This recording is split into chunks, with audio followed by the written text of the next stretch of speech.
The Boy Who Grew Dragons, Chapter 2, The Jam Roly-Poly of Doom. "Is Grandad planning on growing potatoes on your head?" Mum asked when I walked into the kitchen. She pointed to my hair. "You've got half the garden in there. Shower now, and be quick, tea's nearly done." I groaned. But there was no point arguing, not when Mum had her "I will not be moved even by a runaway rhinoceros" look. But I didn't make it to the shower. Not just because I spotted the latest Spider-Man comic I'd left at the top of the stairs and stopped to check if I hadn't missed anything the 6 times I'd already read it, but because when I went into my room to grab my dressing gown, I noticed something very odd. The dragon fruit was glowing, properly glowing. I went over and peered down at it. Reaching out, I prodded the spiky skin. It started pulsing orange, red and blazing yellow. And then I remembered what Grandad had said about mould. Maybe it was toxic. I yanked my hand back and stared at it, half expecting my fingers to shrivel up and drop off in some fatal reaction. They didn't. And the relief was slightly sprinkled with disappointment.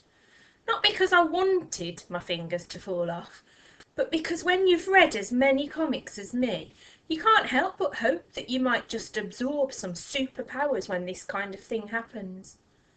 Not that this kind of thing had happened to me, ever. The fruit had stopped pulsing now and looked pretty normal, apart from the glow. Before I could prod it again, I heard Mum shouting from downstairs that tea was ready, and if no one was there to eat it in exactly 30 seconds, she was giving it all to next door's dog, and we could have cereal for all she cared.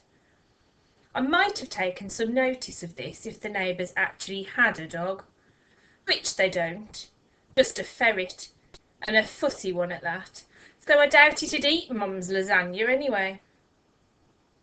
Dad stuck his head around my door and shouted, "Tea up, Thomas," then headed down the hall. I waved. "Just come in, Dad." I didn't bother telling him. He didn't need to shout. He wouldn't hear me. He wears a pair of massive headphones pretty much permanently. Music is Dad's job, and his hobby, and what he does in every second between those little times too. He writes music for commercials on TV, and one very low-budget film that no one's heard of, let alone seen. But I think secretly he wants to be a rock star and imagines being discovered by some TV talent show or something. Anyway, I've got used to communicating with him, mainly through mime. Aware that I hadn't made it anywhere near the shower, I swapped hoodies, then ducked into the bathroom and quickly stuck my head under the tap. Looking at the state of the sink after I finished, we'd probably be growing potatoes in there too. Mealtimes are interesting in our house.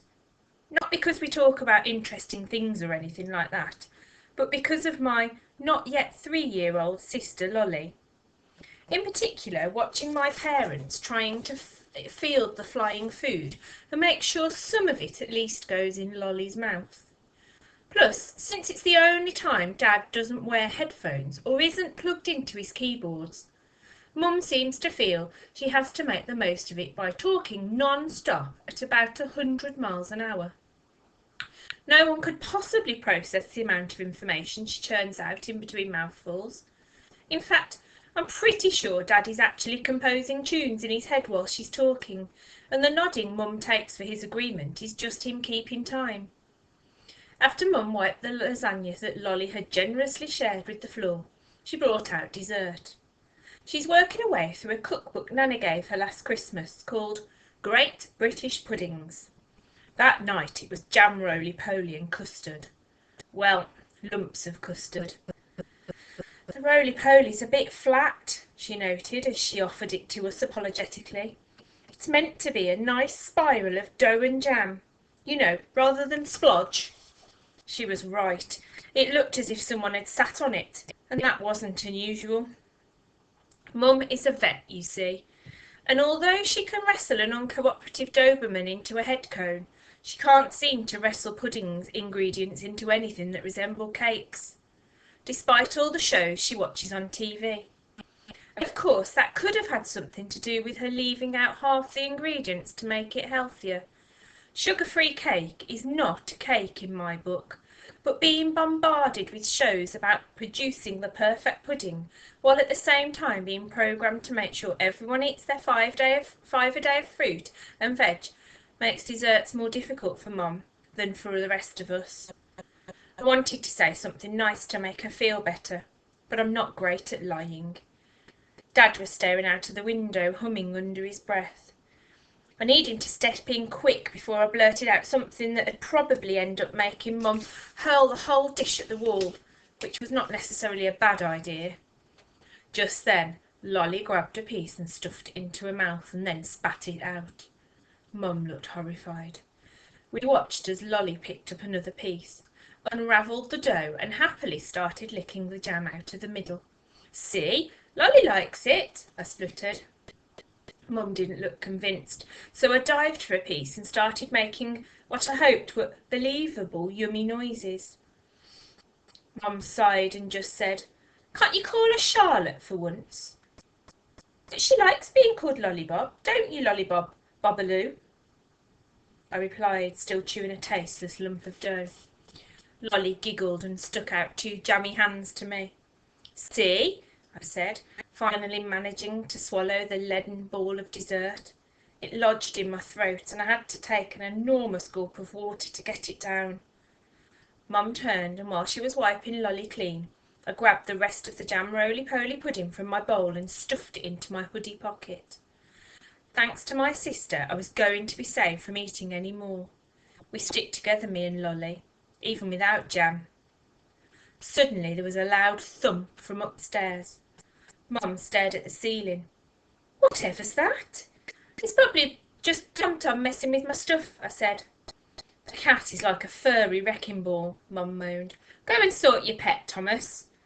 I didn't need telling twice, not with half a roly-poly still sitting on the table, staring at me menacingly. I raced upstairs. Tom, come out," I said crossly as I stepped into my room. I looked around for the ginger cat, ready to give him his marching orders, but he wasn't anywhere to be seen. Then I noticed the dragon fruit wasn't where I'd left it on my desk. It was on the floor by my bed. And what's more, it had grown.